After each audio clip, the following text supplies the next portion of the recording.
Hey, Prime Minister Carney, I've got two requests for you. The first is it'd be nice to get an apology, because you're really tight with them, from the Europeans who criticized Trudeau for the Emergencies Act when he was so lenient. And he was so lenient, actually, that what he should apologize for is not the Emergencies Act, is the people that suffered, that lived in Ottawa and other places, for not doing it sooner.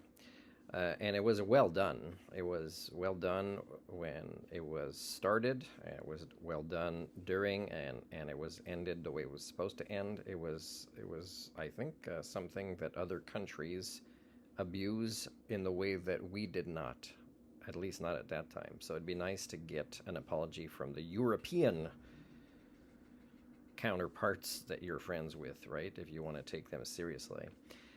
The other thing is, I'd like you to ask Statistics Canada to do a survey to see how Canadians feel about you making decisions that are going to most certainly accelerate the Anthropocene, climate emergency catastrophes and things like this. Some of the questions could be, hey, were you in a community that had particulates at this level? Are you okay with dying younger? With respiratory diseases or heart disease, because it's in your blood. It's not just in your lungs at the size of these particulates. And also, promoting AI and how AI is going to be also accelerating the Anthropocene. By the way, I've been talking to a lot of people online for years, these collaborology groups of people that don't have the skill sets to collaborate. And they keep kind of, they don't realize this is unscientific. They're miracle wishing and praying for AI, but AI technologies consume a lot of energy, and it won't do what our species had the potential to do, which was not economics related or technology related. It was human thinking tools and a way to collaborate and cooperate with each other. That was the initial potential within our brain. And so were other genus at the same time as us, except we raped and killed them. So some of them are in our genes. They can be found there too. So we're a pretty screwed up species in that way. But what can solve things is not AI telling us the obvious. It's why we don't do the obvious. But without technologies, our species had the potential through, again, I said, look into the Saskatchewan New Start model. If I use the word life skills, that's an example of what life skills are, okay? Don't misuse that word too, please.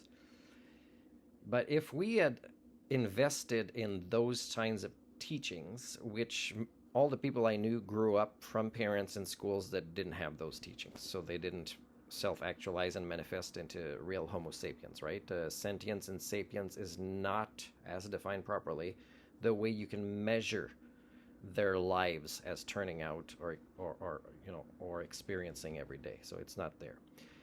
But the only way our species could have resolved its issues as it spread globally, and we're often in conflict with each other because of subhuman ideologies such as the monetary paradigm, capitalism, economics, religions, politics that don't even see the divide of inequality that they create, and they don't even see the double standards or hypocrisy of how they're failing with the concept of their mission statements, such as the United Nations. They don't even see how bad it is. Some people will say something once in a while. How can we expect to take ourselves seriously if we allow Israel to do this?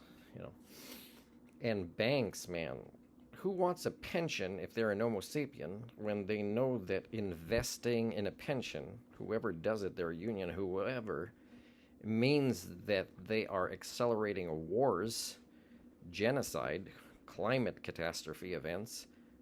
Eventually, you might want to do a survey to see how many Canadians, because more and more, again, this year, will be experiencing catastrophic events. They'll lose their homes, there'll be promises that they'll be rebuilt, and they never will be. So how many Canadians agree with your mental illness? Ask David Suzuki to explain to you how economics is a mental illness. How do Canadians support you in these decisions?